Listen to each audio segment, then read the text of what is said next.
గా అందరూ గమనిస్తూ ఉండింటారు. ఎయిర్పోర్ట్లన్నీ మార్కెట్లను తలపిస్తూ ఉన్నాయన్నమాట.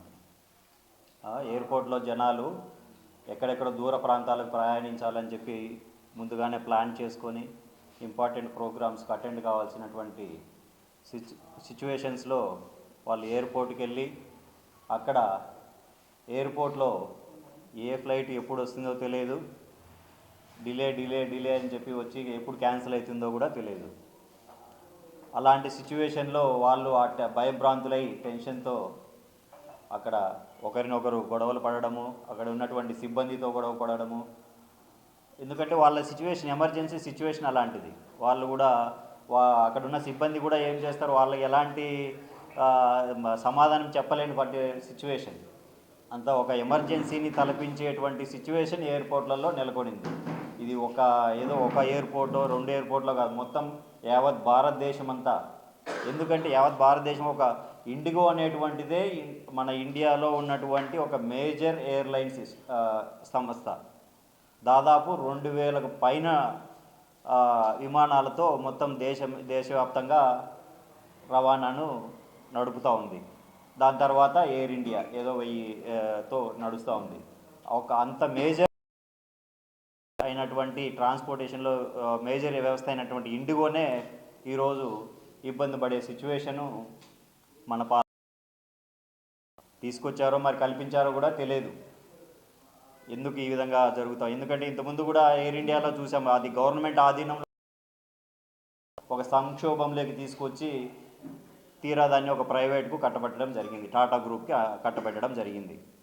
ఇప్పుడు ఈ ఇండిగోలో కూడా ఈ సంక్షోభం మరి ఎవరికి లాభం చేకూర్చేదానికో ఎవరికి నష్టం చేకూర్చేదానికో ఆ పరిస్థితులు జరుగుతూ ఉన్నాయి. ఎందుకంటున్నామంటే ఇంతకుముందు కూడా మన ఎయిర్ ఇండియాలో ఇదే జరిగింది. ఇప్పుడు కూడా అదే పరిస్థితులు సృష్టిస్తూ ఉన్నారన్నమాట.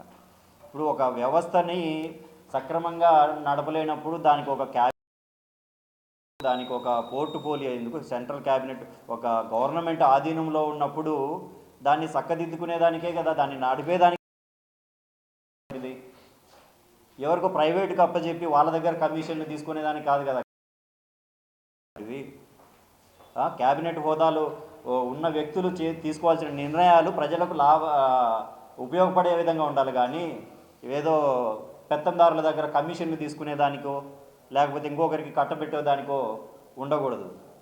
ఇప్పుడు అదేవిధంగా మొన్న జరిగిన ఈ సంక్షోభంలో దానికి సంబంధించిన కన్సర్న్ మినిస్టర్ ఎవరు? ఏవియేషన్ మినిస్టర్ రామ్మోహన్ నాయుడు గారు.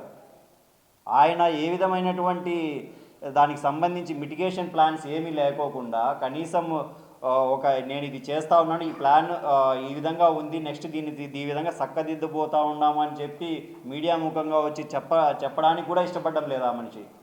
ఎక్కడో వెళ్ళి దావతులు చేసుకోవడము, వెళ్ళి డ్యాన్స్ ప్రోగ్రాంలలో పార్టిసిపేట్ చేయడము. కనీసం ఆయన ప్రెస్ మీట్ పెట్టలేదు, దాన్ని ప్రజలకు ఎక్స్ప్లెయిన్ చేయకపోగా ఒక ప్రముఖ జర్నలిస్ట్ రిపబ్లిక్ ఛానల్కి సంబంధించి అర్నబ్ అనే వ్యక్తి తనని ఆన్లైన్లోకి అతని వివరణకు తీసుకుందామని చెప్పి కాల్ చేసి అడిగితే హలో అని చెప్పి కట్ చేయడం. ఏదో సినిమాల్లో చూస్తూ ఉంటాం, మాట్లాడలేకపోతే ఇష్టం లేకపోతే ఏదో సిగ్నల్ లేకపోతే ఎట్లా చేస్తారు. అది పోను ఆయన దీపక్ రెడ్డి ఏం చెప్తాడు అడిగితే, మా మినిస్టర్ గారు లోకేష్ గారు చూస్తూ ఉన్నారంట. అంటే ఎక్కడ ఏ మినిస్టర్, దేనికి సంబంధించిన మినిస్టర్ ఆయన? అంటే సకల విఫల శాఖ మంత్రి ఆయనేనా? అంటే ఏ ప్రాబ్లం జరిగినా కూడా ఆయనకి ఏమి సంబంధం? అసలు సెంట్రల్ ఆయన స్టేట్ మినిస్టర్, కనీసం స్టేట్కి సంబంధించింది కూడా కాదు అది, సెంట్రల్కి సంబంధించిన వ్యవహారం.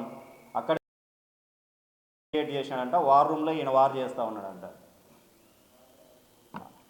వీళ్ళు ఎంతసేపు ఉన్నా కూడా మన లోకల్ ఛానల్ వాళ్ళు ఏంటంటే ఆయనకు లేని దాని టాలెంట్ని ఈయనకి జాకీలు పెట్టి లేపడానికి, ఆయనకు ఎక్కడా స్కోప్ లేదు అయినా కూడా జాకీలు పెట్టి లేపాలి.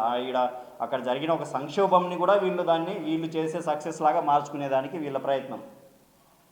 ఈయన కాదు, దీపక్ రెడ్డి కాదని ఇంకొక పోటుగాడు పట్టాభిని అని ఆయనను పట్టుకొచ్చినారు. పాపం ఆయన తీసుకొచ్చి ఆయనతో కూడా వివరణ ఇప్పిస్తారని చూసినారు. ఆయన కూడా ఏం చేయలేక దాన్ని సెంట్రల్ ఎంతసేపు ఉన్నా కూడా వీళ్ళ ప్రాబ్లం కాదు, దాన్ని బీజేపీ ప్రాబ్లం అనే విధంగా